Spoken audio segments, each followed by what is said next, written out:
This is a lecture from chapter 1, which on defining social psychology.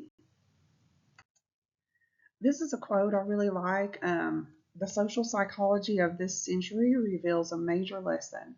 Often it is not so much the kind of person a man is as the kind of situation in which he finds himself that determines how he will act. So I think that's mainly saying that sometimes it's not who we are, but it's the situation we're in that determines our behavior. But let's go ahead and look at what is social psychology. We need to define that at the beginning of the course.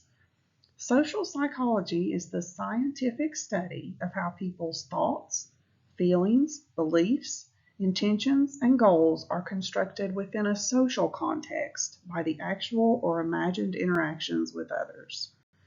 So we tend to think of psychology as focusing on an individual in a therapy setting or counseling.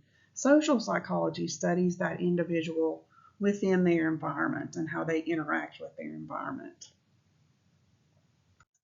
So some people say, well, what's the difference between social psychology versus sociology? While both study human behavior, psychology and sociology approach this subject on a different scale. Psychology is focused on understanding the individual, while sociology focuses on social groups, communities, and cultures. In other words, sociology focuses on the whole group, and social psychology focuses on the individual within the group and how they're affected by that group. Just some general ideas in social psychology. The first is that we construct our reality. You and I may react differently to a situation because we think differently. How we react to a friend's insult, for example, depends on whether we attribute it to hostility or to a bad day. I may attribute it to the person being hostile. You may attribute it to them just having a bad day. So we all construct our own reality and react differently to different situations. Another idea is that our intuition is often wrong. Intuition is often what we refer to as a gut feeling. In other words, an ability to understand or know something without needing to think about it or use reason to discover it. So social psychology tells us that we're not always right. Our gut feeling isn't always right.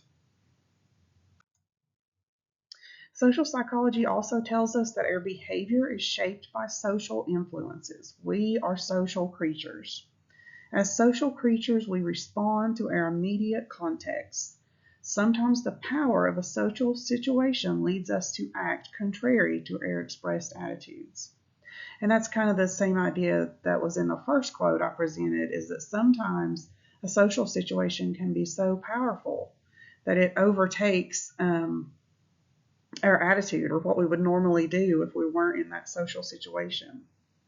The poem on the left is it's probably one of my favorite poems, and it speaks to the fact that we are social creatures, that we need each other. No man is an island, entire of itself. Every man is a piece of the continent, a part of the main. If a clod be washed away by the sea, Europe is the less, as well as if a promontory were, as well as if a manor of thy friends or of thine own were.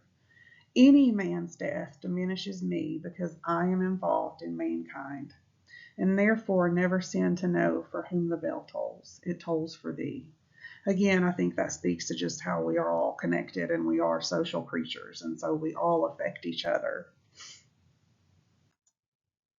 Some other ideas in social psychology is that our behavior is shaped by our attitude.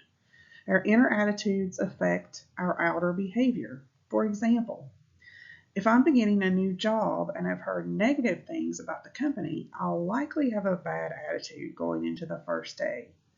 And having this attitude will likely affect my behavior. In other words, I might not be as friendly to coworkers or be as motivated to complete my work.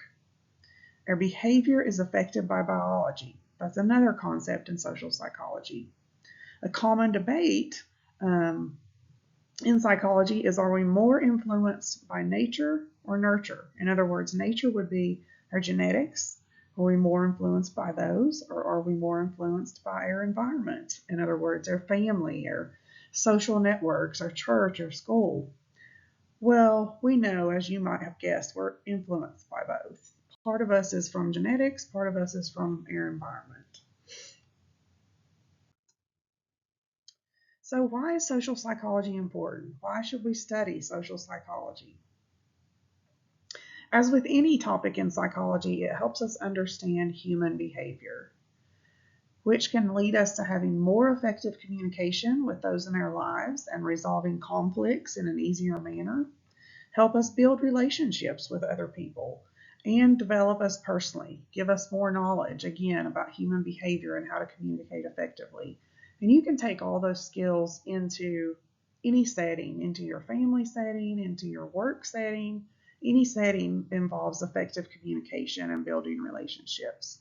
So hopefully, with studying social psychology, we'll learn some things about how to communicate more effectively and build relationships more effectively. So that's it for just an intro to social psychology. Thank you for listening, and please let me know if you have any questions.